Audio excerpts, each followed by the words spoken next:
The whistles came first, then the bugles, then the sky tore open. Sergeant Ola Mies crouched in a trench near the crest of a bald Korean hill and felt the ground jump beneath his boots. The air stank of cordite and scorched earth and the sour clay smell of a hillside chewed apart by shellfire. Somewhere below him, in the dark, thousands of men were climbing toward him on foot. He could not see them yet. He could hear them. Bugles calling in the blackness, whistles shrilling, and under all of it, a low animal murmur that grew louder as it came up the slope. The men on this hill called it Outpost Harry. It sat near a village named Sarang Ni in the shadow of the Iron Triangle, the most fought-over stretch of ground on the entire Korean peninsula. The hill rose to about 1,280 feet. It was small. A man in reasonable health could walk from one end of the position to the other in under a minute. And on the night of June 10, 1953, roughly 150 American soldiers were expected to hold it against a force that outnumbered them by something close to 30-1. They had been given an order. It had come down the chain of command in 3 plain words. Hold at all costs. Not delay, not fall back, on contact. Hold. The men in the trenches understood exactly what those words meant. If the hill could not be held, then the men on the hill were expected to die trying. The main line of resistance, the real front, the trench line, the whole United Nations position depended on, lay about 425 yards behind them. Outpost Harry was out in front of it, alone exposed, a single clenched fist thrust toward the enemy. Only 320 yards to the north stood a much larger hill mass, the Americans called Star Hill. The Chinese owned Star Hill. From its heights, they could look straight down into Harry, count the defenders, and walk their artillery across the trenches at their leisure. The first wave hit the wire a little after dark. And what happened over the next 8 nights on that one small hill would become one of the most extraordinary defensive stands in the history of the United States Army. But to understand why thousands of men were willing to bleed and die for a hill you could cross in under a minute, we have to understand something strange about the summer of 1953, because the war was already ending. Everyone knew it was ending.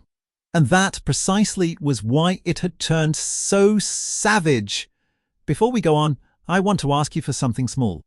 Cold War Impact is an independent history channel, and channels like this one live or die on a single number, whether you decide to stay. If you find this story worth your time, the most useful thing you can do is subscribe, leave a comment, even a short one, and share this video with one person who loves history the way you do. Every comment and every share tells the platform to show this work to someone new. That is the whole game for a small channel, and it is the only reason I can keep making documentaries like this one. Now, back to that hill. By the spring of 1953, the Korean War had been grinding on for almost 3 years, and it had stopped moving. The great sweeping advances of the early war were long gone.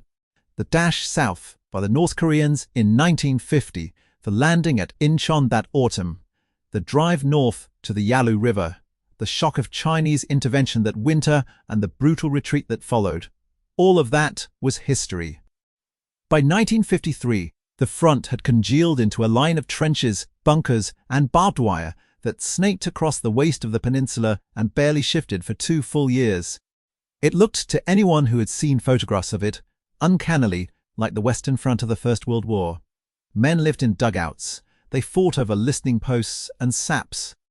They died taking positions that were measured not in miles but in yards. This late phase of the Korean War even had a name among the soldiers who lived through it. They called it the Outpost War. The 2 great armies faced each other across a fortified line, and rather than launch grand offensives, they fought a savage, repetitive struggle over the small hills and knobs that stood in front of the main line. Each of those outposts was an eye. Whoever held it could see into the other side's positions and direct artillery. Lose the outpost, and you went blind on that stretch of front. So they fought for them over and over in engagements that gave American military history a strange roll call of nicknames. Old Baldy, Porkchop Hill, White Horse, Bunker Hill. To the men who fought there, those cheerful little names belonged to some of the worst fighting of the entire war. Outpost Harry was one more name on that list. It would earn a place near the top of it. While the soldiers lived in the mud, other men in a village called Panmunjom argued over the shape of the peace. The armistice talks had dragged on since the summer of 1951. They snagged again and again on a single bitter question: what to do with the prisoners of war. The communist side demanded that every prisoner be returned. The United Nations Command refused to force men who did not want to go back to the north and to China, and insisted the prisoners be allowed to choose. On that point, the talks stalled for well over a year. They collapsed, and they resumed, and they collapsed again. But by the middle of 1953, both sides could feel the end approaching at last. A ceasefire was coming. It was no longer a matter of whether, but of when. Here is the thing about a ceasefire in a war of static trenches. When the guns finally stop, the line freezes exactly where it stands. Whatever ground you are holding at the moment of the truce, you keep. Whatever ground you have lost, you lose. Perhaps for a generation, perhaps forever. And so, in the final weeks before the map was frozen, both sides went hunting for real estate. Not to win the war. The war was decided. They fought to move the line a few hundred yards this way or that, so that when the ink dried at Panmunjom, the border ran through the ground they wanted. Men were about to die by the thousands over hills that mattered for one reason only. The map was about to freeze, and every yard was about to become permanent. It is one of the bitter ironies of the Korean War that its final months, when peace was closest, were among its bloodiest. As the negotiators inched toward an agreement, both sides pressed their attacks harder rather than easing them, each trying to seize one last hill or straighten one last stretch of line before the guns fell silent for good. The fighting for the outposts rose to a pitch of fury it had not reached in a year. Men who had survived 2 years of stalemate were killed in the last weeks over ground that would be handed to no one, in a war whose outcome every general on both sides already knew. That was the strange and merciless logic of the summer of 1953, and Outpost Harry sat squarely in the middle of it. That is the cruel arithmetic that put Outpost Harry in the crosshairs. To see why, you have to picture the ground. The Iron Triangle was a broad plain and a network of valleys bounded by 3 towns, Cheolwon and Kumhwa at the base, and Pyongyang at the apex. It was a hub. Roads and rail lines ran through it. Armies that wanted to move men and supplies across the center of Korea moved them through the Iron Triangle, and armies that wanted to push towards Seoul, roughly 60 miles to the south, eyed the corridors that ran out of it. Whoever controlled the high ground around the triangle controlled the movement through it. Harry and its 2 smaller sister outposts, nicknamed Tom and Dick, guarded the approaches along that corridor. Harry was the farthest forward of the 3 and the highest.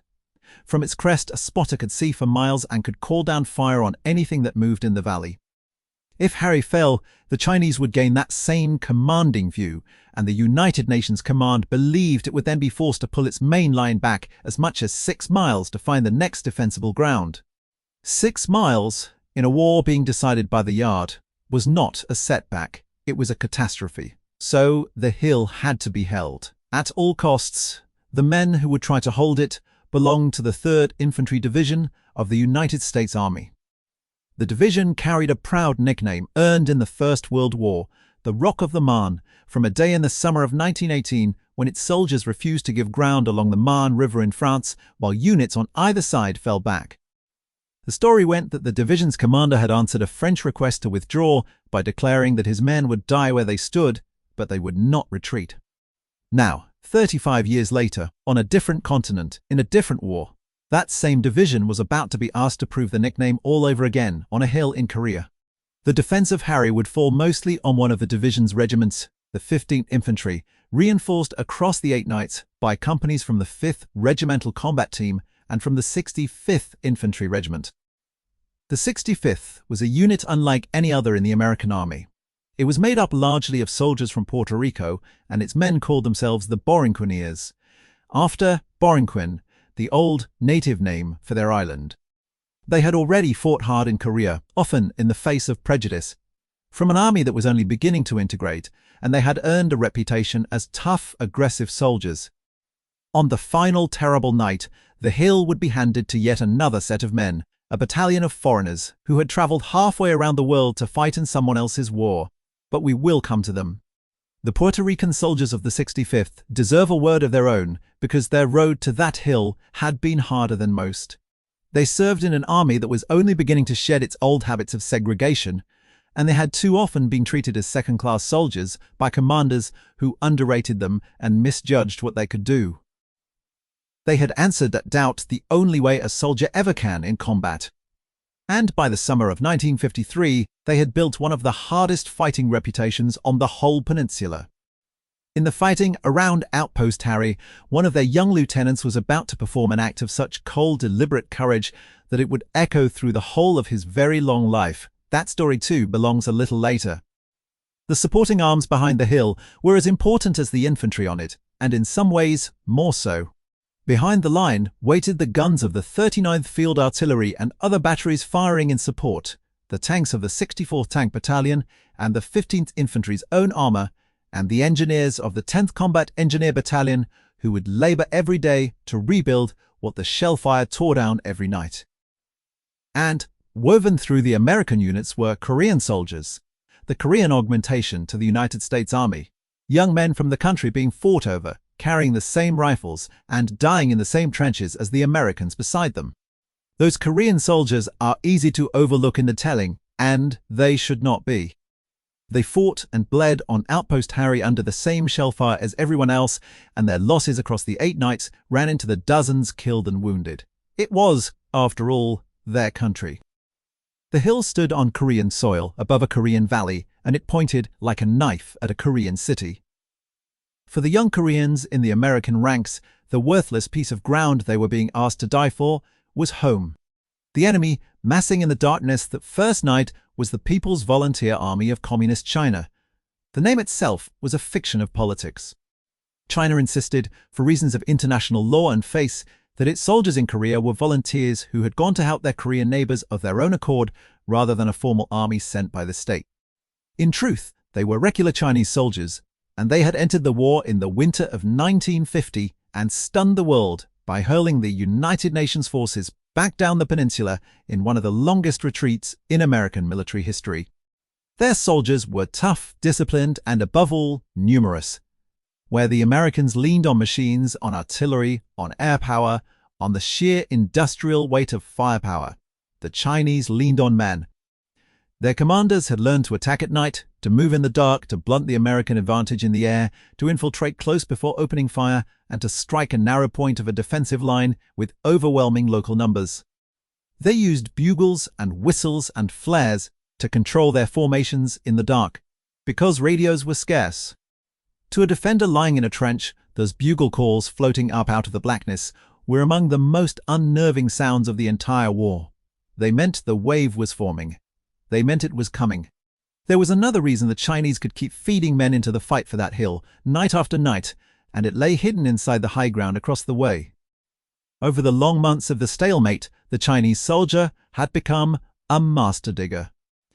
His army had bored deep tunnel networks into the reverse slopes of the hills it held, Star Hill among them, galleries of rock and earth that sheltered whole units from the air power and the artillery that ruled the Korean daylight.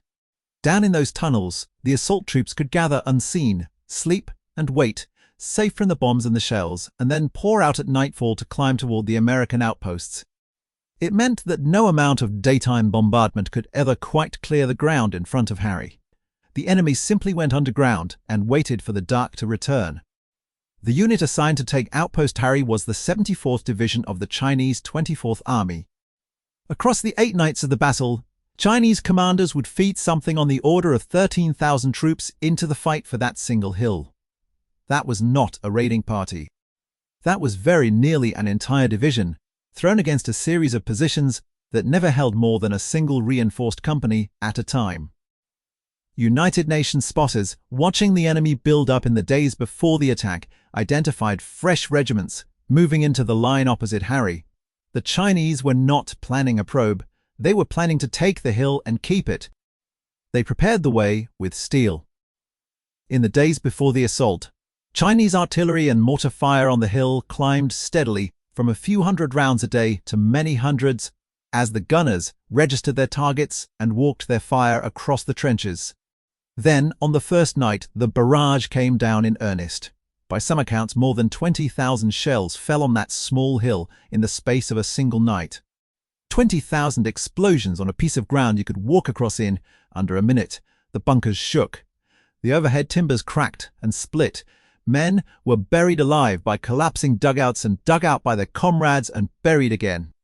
The telephone wire that connected the outpost to the guns behind it was cut and spliced, and cut again a dozen times a night. The Chinese plan was not subtle, and it did not need to be. Smother the hill in artillery. Then send the infantry up the slopes in waves, faster than the defenders could kill them, until the sheer press of bodies carried the trenches, and the position could be consolidated before dawn brought the American air power and the full weight of the American guns to bear. It had worked before, in this war and in others. Against 150 men on an exposed hill, with a whole division to spend, the mathematics seemed to be on the side of the attacker. All the Chinese commanders had to assume was that no single company of Americans could stand against the committed weight of a division. It was a reasonable assumption. It was about to be tested to destruction. When the shelling finally lifted on that first night, the infantry was already at the wire. The lead troops carried long pike charges called Bangalore torpedoes to blow gaps in the barbed wire, and satchels of explosive to hurl into the bunker apertures, and the short, fast-firing submachine guns the Americans had nicknamed burp guns for the ripping sound they made. They came in waves, one behind another, and when the first wave was cut down, the second climbed over it and kept coming. There was no cleverness to it, and there did not need to be. The whole idea was to arrive faster than the defenders could kill, and to keep arriving until the trenches were full of Chinese soldiers. On that first night, for a stretch of terrible minutes, it very nearly worked. Ola Mies was 22 years old. He came from Gadsden, Alabama, and by his own account, the army had very nearly not taken him at all. He had been turned away once over poor eyesight before he found his way in. He was not a large man, and there was nothing in his background to mark him out. On the night of June 10th, he was a sergeant in King Company of the 15th Infantry, the company that drew the first watch on Harry. When the barrage lifted and the infantry came, the fighting on the crest dissolved into chaos. The Chinese poured into the trenches. The careful lines of the defense buckled and broke into a dozen separate, desperate little fights in the dark. Men grappling in trench bays and around smashed bunkers, unsure in the confusion who was friend and who was enemy. And in the middle of it, Mies did a series of things that would, a year later, put the Medal of Honor around his neck. He learned that a soldier had been wounded and cut off at a listening post out ahead of the position, in the open, under the falling shells. Mies went out into that fire, found the man, and brought him back inside the perimeter. Then, with the enemy inside the wire, he began moving from bunker to bunker along the shattered trench line, firing into the gaps, hurling grenades, rallying the men who were still fighting, dragging the wounded back toward cover. At one point he came upon a machine gun position that had been overrun and swarmed. He fought his way into it, and in the close struggle there he cut down 10 of the enemy on his own and scattered the rest. 3 separate times that night, the blast of an artillery shell or a grenade picked Mies up and threw him to the ground. 3 times he got back up. He kept moving, kept fighting, kept pulling men out of the collapsing sectors, and he got on the radio and called the artillery of his own side down closer and closer to the hill. And here we come to the single most important weapon in the entire defense of Outpost Harry. It was not a rifle or a machine gun or a tank. It was the guns firing from miles behind the line, and above all, it was a special kind of shell. The Americans called it the variable time fuse, or the proximity fuse. It had been one of the great secret inventions of the Second World War. An ordinary shell has to strike something solid to explode. A proximity fuse contains a tiny radio transmitter and receiver that senses the ground, or a target, rushing up to meet it, and detonates the shell in the air a few yards up, showering everything below in a cone of red-hot steel and splinters. It had first been built to shoot down aircraft, where a near miss with an airburst was far more useful than a direct hit. That had to be perfect. Then, late in the war in Europe, American gunners had turned it on massed German infantry in the snow during the Battle of the Bulge, and the effect had been devastating. Now, on the hills of Korea, it became the shield of the outpost line. Against troops caught in the open, on a bare slope, an airburst was murderous beyond anything a shell exploding on the ground could do, because there was no lying flat to escape it. The steel came from above. On the worst nights of Harry, the defenders would do something that took an extraordinary kind of nerve. They would climb down into their deepest bunkers, seal themselves in as best they could, and then call the proximity foos artillery down directly on top of their own position. The shells would burst in the air above the trenches, sweeping the surface clean of every attacker standing on it, while the defenders rode out the storm a few feet underground with the roof shaking loose above their heads. It was one of the most dangerous things a soldier can ask for over a radio. There is a name for it in the manuals: final protective fire. At Harry, it was used again and again, deliberately, on friendly ground, because the alternative was to lose the hill, and losing the hill was not permitted. King Company did not hold that first night by the actions of one sergeant alone, extraordinary as they were. The company was commanded by Captain Martin Markley, who fought his men through the confusion on the crest, and afterward reckoned that a reinforced Chinese regiment, something on the order of 3,600 men, had come at his single company in the darkness.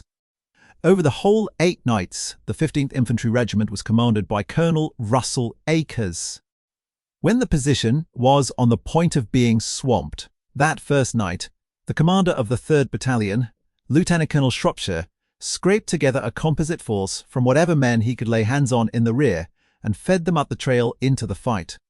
That became the rhythm of the whole defense: hold with what was already on the hill, reinforce with whatever could be found, counterattack before dawn, and never, under any circumstances, let the sun rise on a hill in enemy hands. By the dawn of June 11th, King Company had done what the enemy had assumed no single company could do. The hill still belonged to the United Nations. The trenches were choked with the dead of both sides. The bunkers were smashed and smoking. The company had been gutted, its ranks torn open, many of its men dead or wounded. But Harry had held through its first night. And the men who staggered off that hill in the grey morning light, carrying their wounded and their dead down the supply trail to the aid station in the rear, understood a thing that turned their stomachs. They had survived one night. There were 7 more to come. This was the pattern that would repeat, with terrible variation, night after night. Each evening, a fresh company would climb up the communication trench to the hill to relieve the shattered defenders of the night before. That trench ran some 400 yards from the rear supply point up to the crest, and it was itself a killing ground, registered by Chinese guns, so that even the relief and resupply cost blood. Each night, the barrage would fall, and the infantry would come, and the trenches would fill with close savage fighting in the dark. And each morning, if the defenders had done their job, they would spend the daylight hours dragging out the dead, evacuating the wounded, hauling up ammunition, water, and timber, and rebuilding the bunkers the shell fire had flattened, all of it under observation from Star Hill and under the harassing fire of Chinese guns and snipers. Then night would come, and it would begin again. The daylight work was its own kind of battle. Wounded men had to be carried down the long communication trench on stretchers, a slow and exposed journey with Chinese observers watching every step from Star Hill and gunners ready to drop fire on any movement they saw. Ammunition, water, timber, and grenades had to be hauled up that same trail on the backs of the soldiers themselves, and of the Korean laborers who carried crushing loads up the slope under fire. Water was almost always short on the crest. The dead, friend and enemy alike, had to be gathered from the trenches and the wire and brought down or buried. And every bit of it had to be finished before the light failed, because once darkness came, the hill belonged to the guns and the bugles again. On the second night, June 11th to 12th, the hill passed to Baker Company of the 15th Infantry, reinforced by a company from the 5th Regimental Combat Team. And it was on that night that a young soldier from Baker Company earned a place in this story that would not be fully honoured for more than 70 years. His name was Charles Johnson. He was a private first class, and he carried the Browning automatic rifle, the heavy, hard-hitting weapon that gave an infantry squad the bulk of its firepower. When the Chinese overran his part of the trench that night, Johnson did not run, and he did not abandon the men around him who could not run. There was a group of wounded soldiers who could not move themselves, and Johnson planted himself over them and fought to keep the enemy off. By the accounts that survived the night, his stand saved as many as 10 of his comrades, and among them was a friend he had known since his school days back home. Charles Johnson did not survive. He was killed on June 12, 1953, doing the thing that infantrymen fear most and honor most, standing between the enemy and the helpless men behind him. For decades, his valor was marked with a silver star, a high decoration, but not the highest. We will return to Charles Johnson near the end of this story, because what happened to his name in the 21st century says something about how long it can take a nation to fully see what its youngest soldiers did. The nights that followed ground the American battalions down, company by company. On the second night, the crest was held by Baker, company of the 15th Infantry, with a company of the 5th Regimental Combat Team beside it. On the third night, it passed to a company of the 5th Regimental Combat Team and a company of the 15th, and it was on that night that a detachment of engineers up on the hill to repair the fortifications found themselves trapped by the assault and had to fight as infantry to survive until morning. The distinction between a builder and a rifleman meant nothing on Outpost Harry. Everyone on that hill was a rifleman when the wave came. On the nights after that, the crest passed to still other companies of the 15th Infantry, each one climbing the trail at dusk to take its turn, holding the worst piece of ground in Korea for a single night before handing it to the next. Commanders counted out their dwindling rifle companies the way a man counts the last coins in his pocket, because that was very nearly what they were doing. The character of the fighting was almost always the same, and it was almost always decided by a single rule.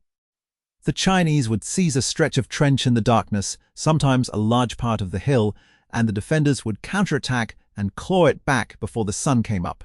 It did not matter how much of the hill the enemy held at 2 o'clock in the morning. What mattered was who held it at first light, when the observation planes came over and the guns could see. And every single morning, at first light, the answer was the same. The hill was still held. The supporting arms behind the line worked without rest to make that true. The gunners poured out an almost unimaginable weight of shell.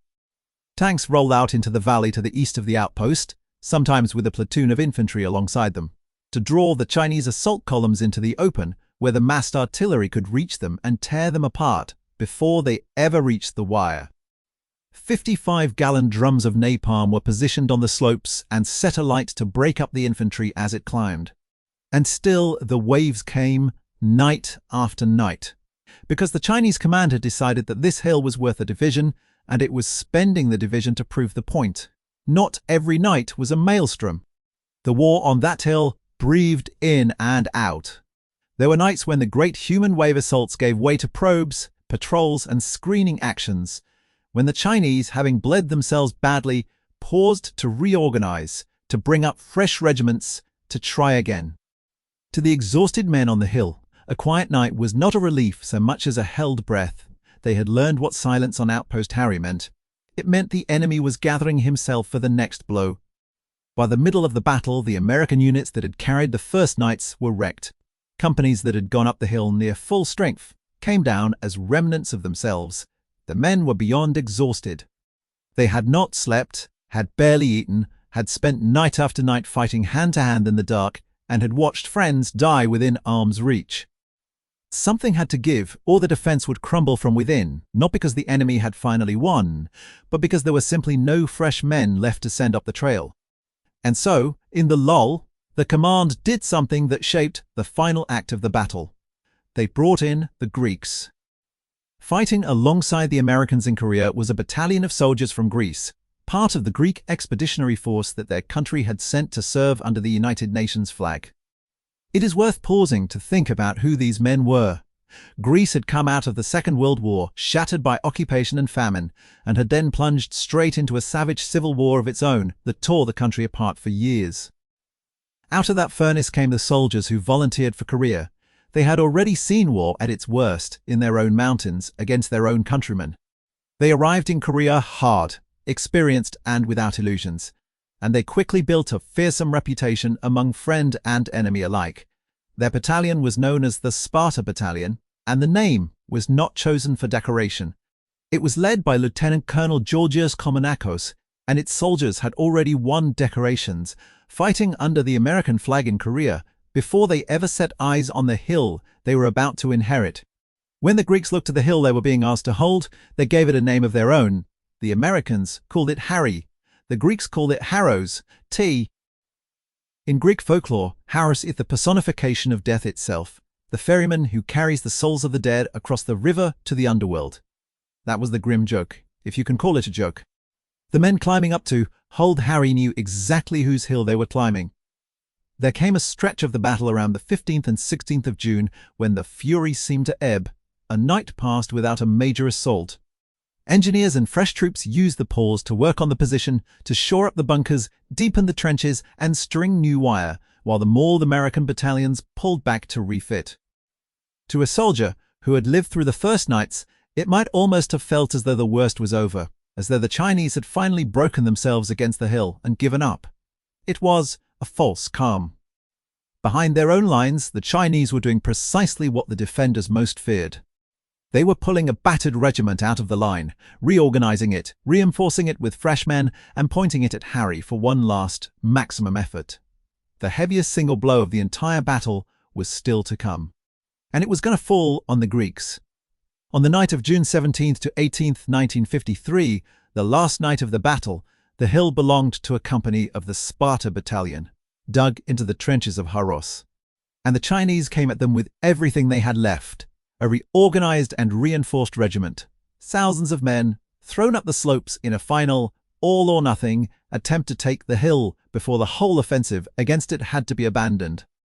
The pattern of impossible odds that had defined every night of the battle reached its most extreme point here, on the last night in the dark, with foreigners holding the line. On the crest, one reinforced company. Coming up the slopes, the better part of a regiment. And the men holding the trenches were soldiers from the far side of the world, fighting on a hill named after death, for a country that most of them would never see, on behalf of a people whose language they did not speak. The barrage came down, the infantry came behind it, and the Greeks did what every company before them had done, and did it as well as any of them. They held the trenches they could hold, they gave ground where they had to give it. And they called the artillery down, close and then closer, until the proximity foo shells were bursting in the air over their own heads and scything down the attackers massed in the open. When the Chinese got into the trenches, and they did get into the trenches, the fighting went to the grenade, the rifle butt, the entrenching tool sharpened to an edge, and the knife. It was as close and as ugly as war gets, in the dark, in the smoke, on ground carpeted with the dead of 8 nights. And through the long hours of that final night, the hill held. Not easily. Not cleanly. The Sparta Battalion paid for it in dead and wounded, as every unit on that hill had paid before them. But when the sky in the east began to grey toward morning on June 18th, the position was still in the hands of its defenders. The Chinese, having thrown the better part of a division against a single hill for 8 straight nights, having failed on every single one of those nights to take it and hold it to dawn, finally broke off the attack. They did not come again. The hill held. That is the plain fact at the center of this story, and it is worth sitting with for a moment because it is almost difficult to believe. For 8 consecutive nights, a rotating series of single companies, never more than 150 or so men at a time, held one small, exposed, bald hill against the committed strength of a Chinese division. The enemy penetrated the trenches on almost every one of those nights. On not one of them did he hold the hill when the sun came up. Outpost Harry was never taken. When the guns finally fell silent over Haros, the men came down off the hill for the last time, and the war moved on toward its ending. But the true dimensions of what had happened on that ground would take time to become clear, and some of it would take a lifetime. Consider first the sheer weight of metal that had been poured onto and around that one small position. The defenders and their supporting artillery had fired, by the reckoning of the command that ran the battle, 368,185 rounds larger than 81mm over the course of the 8 nights. The Chinese, for their part, had put down 88,810 rounds of the same heavy calibers. Add in the lighter mortars, the tank fire, and the small arms, and the total climbs into a storm of steel that is genuinely hard to picture falling on so small a patch of earth. One of their heavy mortar units supporting the defense is recorded as having fired 6,082 rounds in a single engagement, a rate of fire that broke the old wartime record and stood for years as a mark of what those crews had endured. The barrels of those weapons ran red hot, and their crews worked them until they could barely stand. Behind every one of those rounds was a gun crew, firing around the clock from the batteries strung out behind the line. When the call for final protective fire came down from the hill, whole battalions of artillery would fire together, timing their rounds so that the shells from many guns fell onto the target in the same instant, a wall of steel dropping out of the sky all at once with no warning at all. The men on the crest learned to read the guns behind them the way a sailor reads the sky. A rising volume of friendly fire meant the wave was breaking against the wire below. A sudden crescendo bursting directly overhead meant the shells were falling on their own position, and it was time to get as deep into the earth as a living man could get. Now, the human cost, which is the only cost that finally matters. The Allied losses across the 8 nights came to about 102 men killed, 553 wounded, and 44 missing. Those figures fell most heavily on the 15th Infantry Regiment, which had carried the most nights on the hill, and they were shared out among the Korean soldiers serving inside the American units, the Greeks of the Sparta Battalion, the Puerto Rican soldiers of the 65th Infantry, the men of the 5th Regimental Combat Team, the engineers, and the artillerymen. Behind each of those numbers was a young man and a family somewhere that would receive a telegram. The Chinese cost is harder to state with the same confidence, and honesty requires that we say so plainly rather than reach for a dramatic number. Western intelligence at the time estimated that the 74th Division had been effectively destroyed as a fighting force, with casualties running into the thousands. By some estimates, well over 4,000 men killed and wounded, with many more never accounted for at all. Chinese sources give a considerably lower figure, and they measure it over a broader span of time and across more than a single division, which makes any clean comparison impossible. So we should be careful. What is not in serious dispute on either side is that the division that attacked Outpost Harry was shattered in the attempt, ground down until it could no longer function as a fighting unit. A great many young men climbed that hill in the dark and never climbed down. That much is certain. The exact number is one of the things the fog of that war has never fully given back, and anyone who tells you they know it to the man is guessing. It is worth asking why the Chinese kept coming at all, night after night, into that furnace, long after it must have been plain that the hill would not be taken cheaply. The answer lies back at the table in Panmunjom. To the Chinese command, Outpost Harry was not really a hill. It was a bargaining chip, a piece of the map they had been ordered to hold in their hand before the line was frozen in place.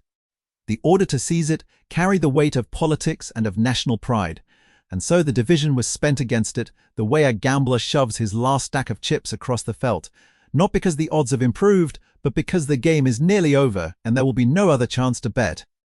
The men who climbed those slopes in the dark paid with their lives for a decision taken far behind them, in a war whose ending had already been written. The recognition of what the defenders had done came in stages, and one part of it was without precedent in the history of the United States Army. For the first time, 5 separate rifle companies were awarded the Distinguished Unit Citation, the decoration later known as the Presidential Unit Citation, for a single shared mission. 4 of those companies were American. One was the Greek company that had held Harros through the final night. 5 companies, 1 hill, 1 shared honor, a distinction the Army had never granted in quite that form before and has granted only rarely since. It was the institution's way of saying that no one company had held Outpost Harry. They all had in turn each carrying the same burden for one night before handing it on. The companies that shared that almost unheard of honor were King, Baker, and Abel of the 15th Infantry, together with the units that had fought attached to them, Fox Company of the 65th Infantry, the Puerto Rican Regiment, and the Greek company that had held Harros on the last night of all. 4 American, 1 Greek, bound together in the permanent record of the United States Army by a single small hill in the Iron Triangle. Then there were the individual men. Sergeant Olamise, who had been blown off his feet 3 times on the first night and had risen 3 times to keep fighting, received the Medal of Honor, the nation's highest award for valor, from the hands of President Eisenhower in September of 1954. Mai survived the war, and he did not fade into civilian life. He stayed in the army, joined the Special Forces in their early years, served multiple tours in the war in Vietnam, and retired at last as a colonel. He lived until 2014. When he was asked, late in his life, about that night on the hill, he was characteristically plain about it. He did not cast himself as a hero. He spoke about his soldiers and about simply doing the job that was in front of him because it needed doing. That flatness, from a man who had done what he did, tells you more about the temper of the men who held Outpost Harry than any citation ever could. But the two most striking acts of recognition did not arrive for another lifetime, and when they came together on the same winter day early in the 21st century. Remember Private First Class Charles Johnson, the automatic rifleman of Baker Company who stood over his wounded comrades on the second night and did not survive it? For decades, his valor had been honored with the Silver Star. Then, on the 3rd of January 2025, in a ceremony at the White House, that award was raised to the Medal of Honor, and it was presented in his memory to his sister more than 70 years after her brother was killed on a Korean hillside as a very young man. He never grew old. His country took most of a century to say, at the highest level it can, exactly what he had done. And on that very same day, in that very same ceremony, a second Medal of Honor was presented for the fighting in the Outpost Harry sector. It went to a man named Richard Cavazos. In June of 1953, Cavazos was a young first lieutenant in Easy Company of the 2nd Battalion of the 65th Infantry, one of the Borinqueniers, and on the night of the 14th to 15th of June, in a raid on an entrenched enemy position near a place called Sagimak, in support of the wider battle for Harry. He led his men forward through heavy fire, pressed the assault when it faltered, and then, when the fighting had passed, went back out into the fire alone, again and again, to carry in the wounded and the dead, so that not one of his men would be left behind on that ground. For that night's work he had received the Distinguished Service Cross, the second highest award the Army can give. In 2025, it was raised to the Medal of Honor. The name Richard Cavazos may be familiar for another reason entirely. He did not leave the Army after Korea either. He rose and kept rising until he became the first Hispanic American to wear the 4 stars of a full general in the United States Army. After his death, one of the largest military posts in the country was renamed in his honor. The young lieutenant who ran back into the fire near Outpost Harry ended his life as one of the most respected soldiers his nation had produced. The hill helped make him. 2 of the 3 medals of honor for that patch of Korean ground waited 71 years to be awarded. That is worth pausing on. It means that men who had grown old, and in Charles Johnson's case, a man who had died before he could grow old at all, waited most of a century for their country to fully name what they had done on Outpost Harry. Some of the men who stood on that hill lived long enough to see the recognition arrive. Many of them did not. The survivors did not leave the remembering to chance. In the decades after the war, the men who had fought on the hill formed an association to keep their bond alive and to make certain that what each company had done on each night was written down and not lost. Their story reached a far wider audience in 2010 in a documentary film that took its title straight from the order they had been handed, Hold at All Costs. And the honors kept taking on physical form. At the home post of the 3rd Infantry Division, a building was named for Private First Class Charles Johnson. The great army post, renamed for Richard Cavazos, carries his name across its gates today. The hill itself gave nothing back to the men who bled on it. But the men, slowly, over a lifetime and more, were remembered. Which brings us, at last, out of the summer of 1953, and to the strangest part of the whole story. The fight for Outpost Harry never really ended. It only froze. Just 39 days after the Chinese broke off their attack on Heros on the 27th of July 1953, the armistice was finally signed in a bare hall at Panmunjom. It was signed for the United Nations Command by Lieutenant General William Harrison and for the Communist side by General Nam Il. The 2 men did not shake hands and they did not speak. They put their names to the pages, the guns along the whole front were ordered silent, and after 3 years, the killing stopped. And the line, as everyone had known it, would froze almost exactly where it stood. The ground the soldiers had bought with their blood in those final weeks became the border. A demilitarized zone, a strip of no man's land a few miles wide, was drawn along the front and sealed, and it has stayed there, very nearly unchanged, ever since. The days around that last night on Harry tell you everything about how bitter the endgame was. Even as the armistice was being finalized, the president of South Korea, who wanted no part of a peace that left his country divided, abruptly released some 27,000 prisoners of war who did not wish to return to the north, throwing the talks into crisis and enraging both his enemies and his allies. In the weeks that followed, the Chinese launched one greater offensive, larger than the fight for Harry, aimed mainly at the South Korean divisions to punish that defiance and to shove the line a little farther south before the truce locked it in place. The men were still dying to move the map by the yard right up. Until the final hour, Outpost Harry had been an early, ferocious chapter of that same last convulsion. There was never a peace treaty. That is the detail most people do not know, and it is the whole point. The Korean War did not end in 1953, it paused. Technically, legally, the two Koreas remain at war to this day, separated by that frozen line and held apart by one of the most heavily fortified borders on the face of the earth. The hill the Americans called Harry and the Greeks called Heros sits on or beside that line, still inside the sealed-off zone. Silent now, its trenches long since rounded off and softened by 70 summers of grass and 70 winters of snow. And the line has not grown peaceful with age.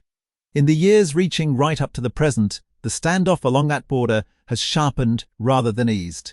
The government in the north has publicly cast aside the old language of an eventual reunification of the Korean people and has begun describing the south instead as a separate and hostile state, an enemy country, rather than an estranged half of one nation.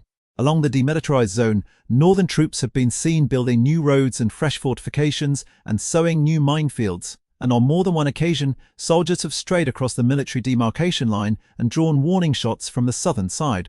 Road and rail links that were once built across the zone as fragile symbols of a hoped-for reconnection have been physically blown up and torn out.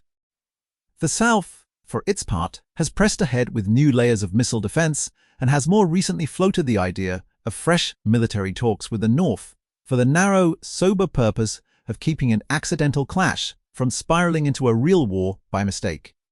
There is one small, haunting detail that seems to hold the whole thing in a single image. When the armistice line was fixed in 1953, the two sides planted a long row of concrete markers along it to record, on the actual ground, exactly where the boundary ran. There were 1,292 of them. Today, by the account of the South's own defense ministry, only around 200 of those markers can still be clearly found and identified. The rest have crumbled, toppled, rusted at their steel cores, or simply vanished into 70 years of undergrowth. The line that so many men died to fix in place is, in the most literal physical sense, dissolving back into the hillsides, even as the confrontation over it grows harder and colder. So think again about what those men actually accomplished on Outpost Harry, because it was not what soldiers usually fight for. They did not capture anything. No hill was taken. They did not win the war. The war was not won by anyone, only stopped. What they did was hold a worthless piece of high ground for 8 nights so that it would still be in friendly hands at the one moment when its ownership would be frozen into the map forever. They were not fighting to advance the line. They were fighting to decide where it would stand still. And it stands where it stands. 70 years and more lately, in part because a series of single companies refused to let a division take one small hill named after death.